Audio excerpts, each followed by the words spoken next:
வணக்கம் நண்பர்களே, உங்களிடம் பேசுவது விமலா. இன்னைக்கு நம்ம கேட்க போற கதை நெஞ்சகமும் வஞ்சகமும். ஒரு காட்டில் எருது ஒன்று இருந்தது. அந்த காட்டின் ஒரு பகுதியில் பச்சை பசேல் என்று புல் மண்டி கிடந்தது. எருதுக்குத்தான் இருக்கும் இடத்தில் கிடைத்த புல்லை போதுமானதாக இருந்தது. எனினும் தூரத்து புல்லை கண்ணுக்கு அழகாக இருந்ததால் புல் மண்டி கிடந்த பகுதியை நோக்கி ஒரு நாள் புறப்பட்டது.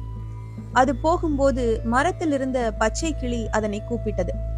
எருதண்ணா, எங்கே போகிறீர்கள் என்று கேட்டது பச்சை கிளி. எதிரில் உள்ள புல்வெளிக்கு போகிறேன், புதுப்புல் தின்ன போகிறேன் என்றது காட்டெருது. அண்ணா வேண்டாம், அங்கே புலி இருக்கிறது என்று எச்சரித்தது பச்சை கிளி. அப்போது அங்கே ஒரு நரி வந்து சேர்ந்தது. அது பச்சை கிளியை பார்த்து, ஒருவர் ஒரு வேளையாக போகும்போது எங்கே போகிறீர்கள் என்று கேட்பதே தவிர மேலும் எருதண்ணா ஆசையாக புதுப்புல் தின்ன போவதை தடுப்பது சரியில்லை. அங்கே புலி இருக்கிறது என்று சொல்லி அவரை பயமுறுத்துவது மிக மிக தவறு. புல்வெளியிலே புலி இருப்பதில்லை. புலி பசித்தாலும் புல்லை தின்னாது என்று நீ கேள்விப்பட்டதில்லையா? அப்படியே புலி இருந்தாலும் எருதண்ணாவின் கொம்பு அதன் குடலை கிழித்து விடாதா? எருதண்ணாவை நீ என்னவென்று நினைத்துக் கொண்டாய் என்று கேட்டது.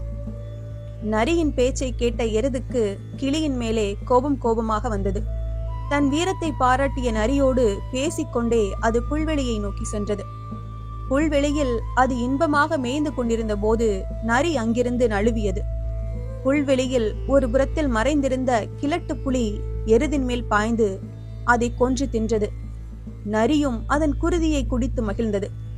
சாகும்போதுதான் எருதுவுக்கு அறிவு வந்தது.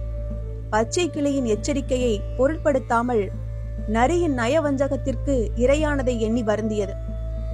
கருத்து: வஞ்சமில்லாதவர்கள் சொல்லும் கடும் சொல்லும் நன்மையை தரும், வஞ்சகரின் இன்சொல்லோ துன்பத்தையே தரும். இந்த கதை உங்களுக்கு பிடிச்சிருந்ததுன்னா லைக் பண்ணுங்க, ஷேர் பண்ணுங்க, சேனலை மறக்காம சப்ஸ்கிரைப் பண்ணுங்க. அடுத்த கதையில சந்திக்கலாம்.